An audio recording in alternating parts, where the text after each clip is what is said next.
말씀의 제목은 부르심에 응답하라, 이런 말씀으로 함께 은혜를 논하고자 합니다. 같은 사건임에도 불구하고 누가가 기록하고 있는 것은 조금 다릅니다. 누가와 마가가 기록하고 있는 것은 조금 다르다, 그런 말입니다. 누가복음 5장 27절 말씀 한번 보십시다. 시작. 그 후에 예수께서 나가사 레위라 하는 세리가 세관에 앉아 있는 것을 보시고 나를 따르라 하시니 그가 모든 것을 버리고 일어나 따르니라. 자, 마가의 증언도 우리 함께 읽어보도록 하겠습니다. 읽습니다. 시작. 또 지나가시다가 알페의 아들 레위가 세관에 앉아 있는 것을 보시고 그에게 이르시되 나를 따르라 하시니 일어나 따르니라. 아멘. 자, 부르심의 응답, 이런 제목입니다. 마태와 레위, 그러니까 마태복음은 마태라고 표현을 하고 있고 마가와 누가복음은 레위라고 지칭하고 있는데, 이 사람이 다른 사람인가 아니면 동일 인물인가 하는 궁금증이 아마 생길 거예요. 하지만 레위라 부르는 사람과 마태라고 지칭된 사람은 동일 인물로서 한 사람입니다. 두 사람이 아닙니다. 세관에 앉아 있는 그 사람을 마태는 마태라고 기록하고 누가와 마가는 레위라고 기록하고 있습니다. 마태복음 10장 3절에 보면 12사도의 이름이 나열되고 있는데 마태를 가리켜서 세리 마태라 그렇게 부르고 있습니다. 기록된 말씀을 볼 때 마태라는 사람과 레위라는 사람은 한 사람으로 동일 인물임에 틀림이 없습니다. 자, 마태는 세리였습니다. 세리라고 하는 것은 지금으로 말하면 세무서에서 징수를 담당하는 사람입니다. 그런데 그 당시에 세금을 징수하는 방법과 지금의 세금을 징수하는 방법에는 엄청난 차이점이 있었습니다. 지금이야 여러분 데이터를 근거해서 법령에 따라 누구에게도 차별 없이, 차이 없이 정당한 방법으로 징수를 하지만, 그때만 해도 이 세리라고 하는 직업을 가진 사람이 임의로 세금을 부여하는 때였어요. 그러니까 세리 마음이에요. 박연자 목사는 미우니까 1,000만 원, 우리 진택수 집사님은 이쁘니까 90만 원, 우리 정갑선 성도님은 이쁘니까 50만 원, 이렇게 세리가 그냥 부르는 게 세금이었어요. 지금은 정확히 데이터를 가지고 이렇게 세금을 징수하잖아요. 세금을 내야 하는 서민들에게 있어서 마태의 직업은 어떻게 보면 대단한 거예요. 야, 저 사람 참. 그가 정해주는 것이 곧 내야 하는, 납부해야 하는 세금액이 되기 때문에, 이러한 제도 때문에 이 세리들에게는 엄청난 비리가 있었어요. 그것 때문에 또 험한 비난도 많이 받은 직업이기도 합니다. 예수님께서 이제 그곳을 떠나가신다 그렇게 말씀하십니다. 여기 그곳이라고 하는 것은 9장 1절에서 우리가 살펴본 대로 본 동네 가버나움이라고 하는 동네를 예수님이 이제 떠나가시는 거예요. 가시던 중에 세관에 앉아있는 마태를 보았습니다. 그리고 명령하십니다. 마태야, 나를 따르라, 이렇게 말합니다. 부연 설명이 없습니다. 그냥 직설적입니다. 직관적으로 나를 따르라 라고 부릅니다. 이 명령을 들은 마태도 대단합니다. 부연 설명, 왜 따라야 되는지, 무엇을 위하여 따라야 되는지 설명하지 아니하고 나를 따르라 부르시는 주님 앞에 자리를 툴툴 털고 주님을 쫓았습니다. 세리라고 하는 직업은 대단히 좋은 직업이에요. 개인적으로 보면 생기는 게 많거든요. 여러분, 예수님이 마태를 부르실 때 그가 어디에 있었는지 우리가 좀 주목해 볼 필요가 있어요. 이것은 예수님이 우리를 부르실 때와 똑같은 상황이기 때문에 좀 주목해 볼 필요가 있습니다. 마태는 주님이 부름을 받기 직전까지 세관에 앉아 있었습니다. 세관에. 사람들에게서 세금을 거둬들이는 일을 하고 있는 세리였어요. 사람들에게 공정하지 못하다고, 사람을 너무 힘들게 과도한 세금을 거둔다고 비난을 받던 사람입니다. 마태 개인적으로는 꽤 괜찮은 직업이었겠지만, 적어도 마태는 그렇게 생각했겠지만, 많은 사람들로부터 진짜 나쁜 사람이라고 손가락질을 받고 욕을 먹고 비난을 듣는 그런 마태였어요. 여러분, 그곳에는 부정한 돈이 있습니다. 원망과 불평이 있습니다. 비난과 조롱도 있습니다. 그런가 하면 나름대로 마태는 의시되기도 했을 거예요. 야, 이놈들아, 너희들은 내가 세금 다 부르는 대로.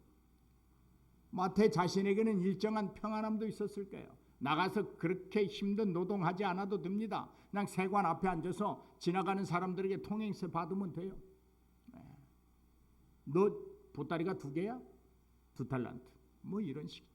너 4개야? 그래도 내가 넌 봐주겠어. 2달란트. 뭐 이런 식이에요. 여러분, 당시의 세관이나 세리라고 하는 직업은 거룩함과는 거리가 먼 거예요. 그러니까 하나님의 백성이 될 수 있는 근거는 아무것도 없는 거예요. 또 이 세리를 하고 있는 마태를 예수님이 불러야 될 이유가 전혀 없는 거예요. 그럼에도 이 마태를 예수님이 부르셨다. 이건 놀라운 은총을 입는 거예요. 정의와 공정과는 모양도 낼 수 없고 정의롭지도 못하고 공의를 실현하지도 못하는 곳이 당시의 세관이었어요. 돈을 다루는 곳이기 때문에 부정축제가 난무합니다. 죄와 악이 넘치는 곳입니다. 그곳에 마태가 앉아 있었습니다.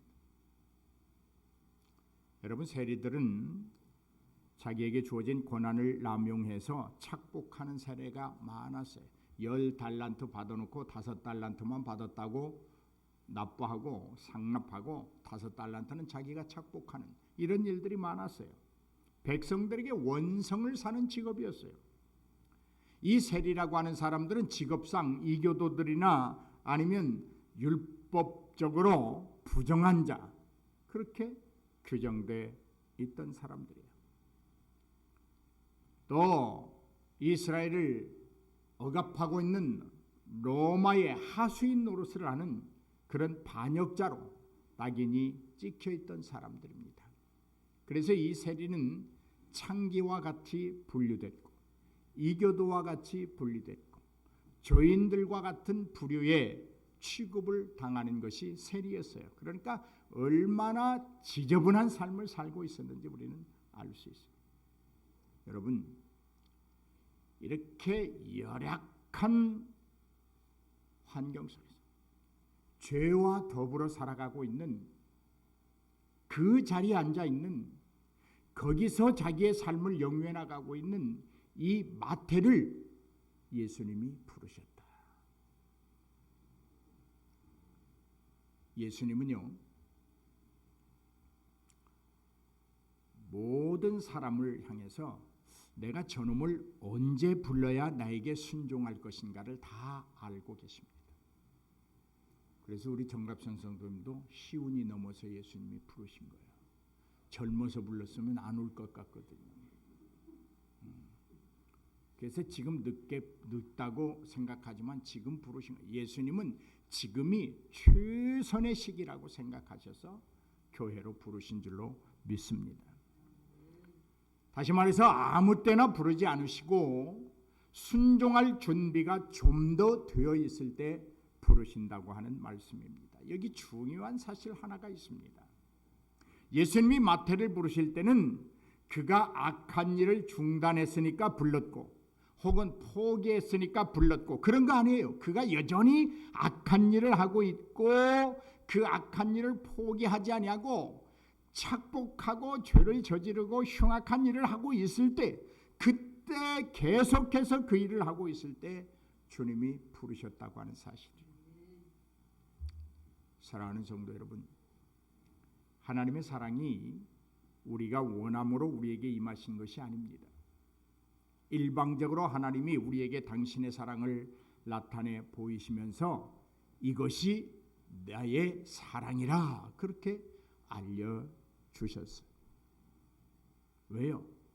하나님은 왜 예수님은 마태가 죄의 자리에 있고 흉악한 일을 행하고 있을 때에 부르셨을까?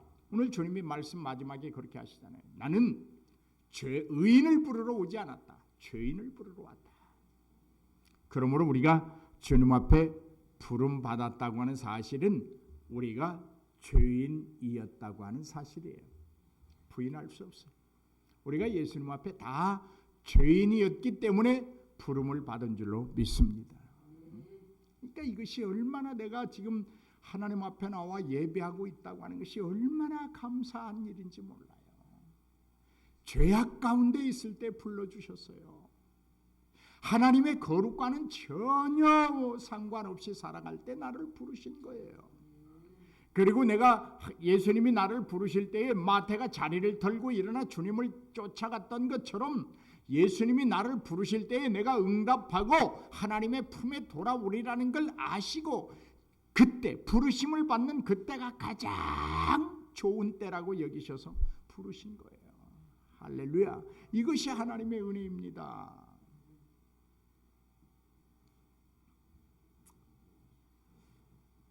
마태의 됨됨이나 마태의 생활상을 보고 부르실 계획이 있다면 마태는 부름을 받지 못했어요. 뭐 마태뿐이겠어요? 솔직히 우리의 삶을 지난 날을 돌아봐요. 우리가 하나님 앞에 부름 받을 수 있는 자격이 요만큼이라도 있었나요? 소위 말하는 눈꼽만큼이라도 있었나요? 없었어요. 전혀 없었어요. 우리는 본시 아담의 후손으로 한 사람에 의하여 들어온 죄 때문에 우리는 영원히 멸망받을 대상자들이었어요. 하나님의 상속자가 되고 하나님의 백성이 되고 하나님을 아바 아바지라 부를 수 있는 그런 놀라운 특권의 복은 상상조차도 할 수 없었던 사람들이에요. 그런데 하나님이 우리를 부르셨어요. 죄악 가운데서 부르셨어요. 험난한 삶 속에서 우리를 부르셨어요.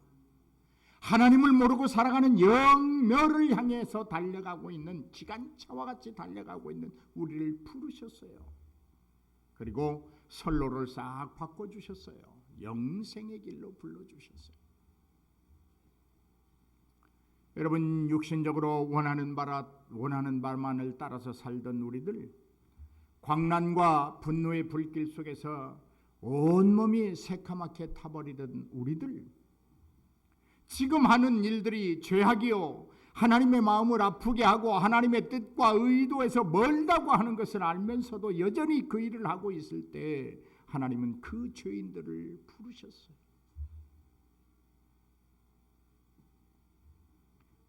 여러분, 우리의 부름을 한번 생각해 봐요. 우리는 여전히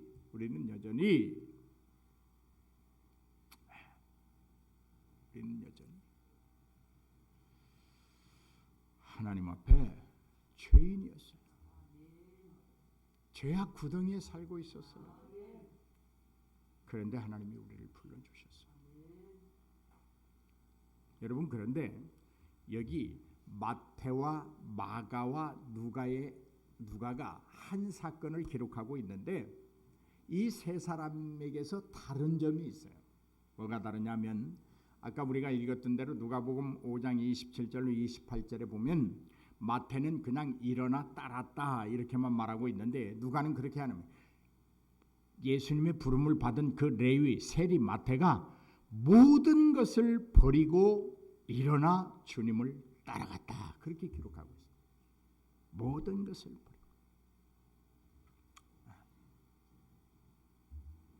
예수님을 따른다고 하는 것은 예수님을 따라간다고 하는 아까 우리 준비 찬송 부를 때 천국 가기 그렇게 쉽지 않다라고 찬송했어요. 여러분, 우리가 하나님 앞에 부름을 받고 그 소명을 감당하는 일이 그렇게 쉬운 일이 아니에요.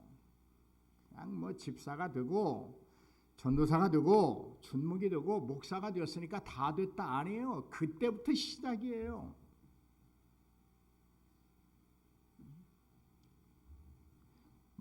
세리 마태가 예수님의 부름을 받고 그 모든 것을 버리지 않았다면 쫓아가기 힘들어요.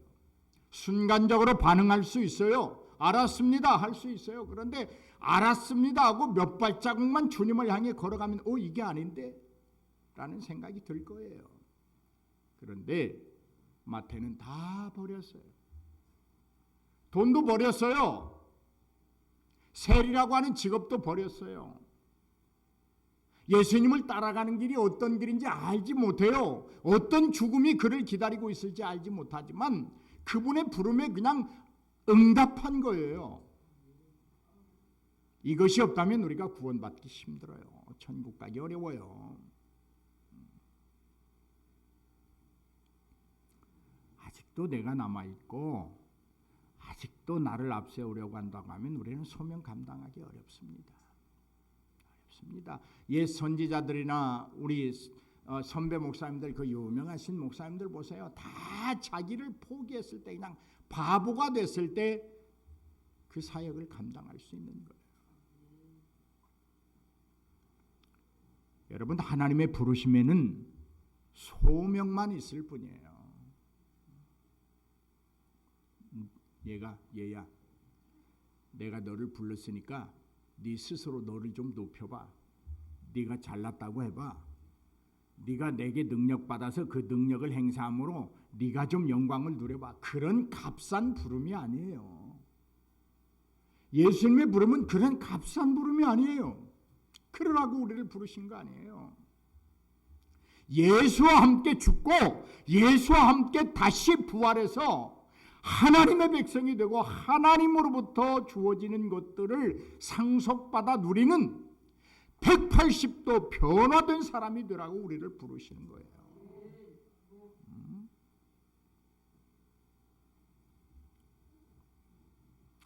우리를 부르시기 전에 하나님은 엄청난 값을 지불했어요.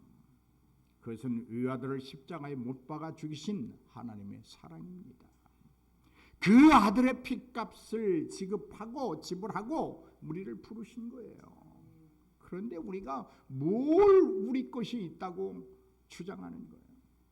하나님 앞에서 내 것이 어디 있다고 주장하는 거예요. 그러므로 우리를 부르고 주신 소명은 여러분 무거운 짐이 아니에요. 아들의 피에 대한 응답하는 삶입니다. 우리를 부르시려고 지급하신 그리스도의 보혈이 엄청난 것이었다면 이제 우리는 주어진 소명의 삶을 무엇보다도 먼저 감당하려고 하는 것. 내 인격이 파괴되고 내 자존심이 상하고 내 모든 것이 사라진다고 할지라도 나는 나에게 주어진 이 부름의 소명을 감당하리라고 하는 이 철저한 결의가 없다면 그 소명 감당할 수 없어요.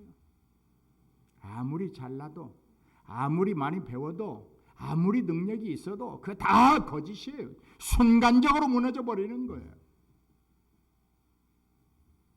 사랑하는 여러분, 아브라함을 부르신 하나님은 그에게 믿음의 조상이 되어야 된다고 하는 사명을 주셨어요. 그가 믿음의 조상이 되는 삶을 살지 않았다고 하면 그의 부름은 효능이 없어져 버리는 거예요. 광야에서 모세를 부르신 하나님은 그에게 하나님의 백성을 이집트로부터 구출해내라고 하는 지도자의 소명을 받았어요. 모세가 자신의 형편을 돌아보면서 내가 그 일을 감당할 수 없습니다. 그 소명을 피해보려고 할 때 그는 민족의 지도자라고 하는 소리를 듣지 못했어요. 소명을 감당하지 못했어요. 하나님의 강권하심으로 그 소명을 감당할 때 그는 비로소 민족의 지도자라고 하는 소리를 듣게 되는 거예요. 그것이 복입니다. 시내산에서 이스라엘 백성을 부르신 하나님은 그들에게 거룩한 백성이 되라는 소명을 주셨습니다. 부르심을 받은 그들이 거룩한 삶을 통하여 하나님을 자기 하나님으로 모시고 살 수 있어야 합니다. 그러나 그들은 수시로 하나님 앞에 범죄하고 거룩하지 못했습니다. 그들은 결국 거룩한 백성으로서의 부름에 대한 복을 누리지 못했습니다. 사랑하는 여러분, 베드로를 부르신 예수님은 그에게 사람을 낚는 어부가 되라는 사명을 주셨어요. 불행하게도 베드로는 많이 배우지 못한 나면서부터 이제 성장을 해서 힘을 쓰고 사리를 판단할 때부터 어부로 살았지만 그는 예수님의 부름에 순응하는 삶을 살았습니다. 사람들을 낚는 어부가 되려고 몸부림쳤습니다. 그게 위대한 삶인 거예요. 다메스커스 도상에서 사울을 부르신 예수님은 그에게 바울이라고 말씀하시면서 이방인의 전도자가 되는 사명을 주셨어요. 부르심에는 다 소명이 있어요. 오늘 일찍 부름을 받았던 늦게 부름을 받았던 부르심에는 하나님이 주시는 사명이 있단 말이에요. 그 사명을 감당할 때 그의 인생은 복된 거예요. 그래서 바울은 그렇게 말합니다. 나는 이제 예수 그리스도만 알기를 원한다. 세상의 모든 것들은 내가 전투와 같이 버리고 나는 사명만을 감당할 것이다. 그렇게 말합니다. 율법의 의를 자랑하던 그가 예수 그리스도의 십자가의 보혈을 자랑합니다. 세상의 권력과 지식에 대한 최고임을 쫓고 자랑하던 그가 오직 예수님만 자랑하기 원한다고 고백하고 있습니다. 이 바울의 부르심의 복을 바울은 충분히 누리며 살았습니다. 오늘 사랑하는 여러분, 주님의 부르심에 어떻게 응답하고 사십니까? 아니, 주님의 부르심에 여러분 응답은 하고 있습니까? 오늘 점검해 보세요. 내가 과연 나의 부르심에 합당한 소명을 감당하기 위하여 나는 나의 전부를 모든 것을 버리고 주님을 쫓는 마태처럼 세리 레위처럼 그러한 결단을 가지고 주님을 쫓고 있는지, 주님의 사역을 감당하는지, 내게 주어진 소명을 잘 감당하고 있는지 점검해 봐야 합니다. 우리는 주님으로부터 어떤 복을 받기 전에 주님으로부터 어떤 복을 하나님의 상속자로 받기 원한다면 복 받을 수 있는 자리에 가 있어야 돼요. 복 받을 수 있는 자의 자세를 갖춰야 돼요. 여러분, 사명을 감당한다고 하는 것은 대단히 살얼음을 걷는 것과 같아요. 오늘까지 지금 이 순간까지 내가 잘하고 있었지만 말 한마디에 생각 한번 잘못하면 와르르 무너져 지금까지 쌓았던 그 공로가 다 없어지는, 다시 시작해야 되는. 그래서 목표가 어려운 거예요. 그래서 목표가 힘들고 어려운 거예요. 왜요? 날마다 죽어야 되니까.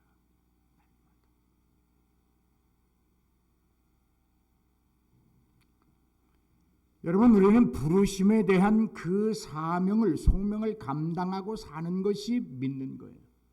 그저 그렇지 않으면 그것을 포기하고 그걸 중시하지 아니하고 한다고 하면 그냥 예수 믿고 산다는 것뿐이에요. 자리를 내놔야 돼요.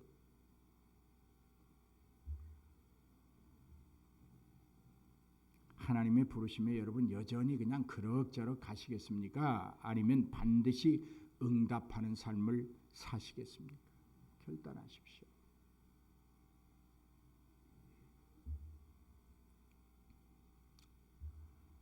다음으로 미룰 것도 없고 오늘이 바로 결정해야 될 시기인 줄로 믿습니다. 내가 나의 부르심의 사명을 감당하며 살 것인가? 아니면 그냥 여전히 지금처럼 그럭저럭 믿는다고 행세하면서 그냥 살아갈 것인가? 결정해야 될 때. 믿으려면 여러분 확실히 믿어야 되고요. 믿지 않으려면 포기하고 세상 가서 사는 것이 훨씬 낫습니다. 우리 정갑선 성도님도 마찬가지. 한번 예수 믿으려고 부르심에 응답해서 왔으니까. 예수님이 내가 너를 지금 불러야 네가 교회에 올 수 있어 해서 불렀으니까 믿을 바에는 최선을 다해서 믿고, 그렇지 않으면 그냥 세상 나가서 마음대로 사는 것이 훨씬 나아요. 그렇잖아요. 어영부영 믿다가 천국 못 가는 것보다 그래도 세상에 살 동안은 좀 마음껏 살아보는 것이 훨씬 낫잖아요.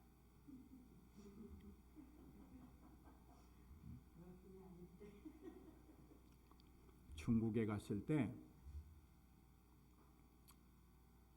우리나라로 말하면 권사님쯤 되시는 나이가 지금서 한 78세 정도, 7, 8세 하여튼 그 정도 돼서 지금은 더 먹으셨겠죠. 살아계신다면. 그분이 간증을 하는데 자기는 예수도 믿고 석가모니도 믿고 공자도 믿고 다 믿는데요. 그래서 왜 그러십니까? 그랬더니 혹시 예수 하나만 믿다가 예수가 진짜가 아니면 얼른 내가 석가모니 믿었잖아요. 그래야 된다는 거예요. 또 석가모니를 믿다가 석가모니가 가짜면 내가 예수님 믿었잖아요. 이렇게 해야 된다는 거예요. 엄청난 지혜를 가지고 있더라고요. 우리 하나님의 부름은 그런 혼합주의를 용납하지 않습니다. 오직 구원은 예수 그리스도밖에 없는 거예요. 그래서 하나님의 부름은 여러 가지 길을 가라고 하신 것 아니에요. 좁은 길로 가라고 정해놨어요. 가기 힘든 길이에요. 다른 길은 다 평탄하고 꽃이 만발해 있는데 예수님이 정하신 그 길을 보니까 가시덤불이 있어요. 그래도 피 흘리면서 가야 돼요. 그 길만이 구원이 있기 때문이에요.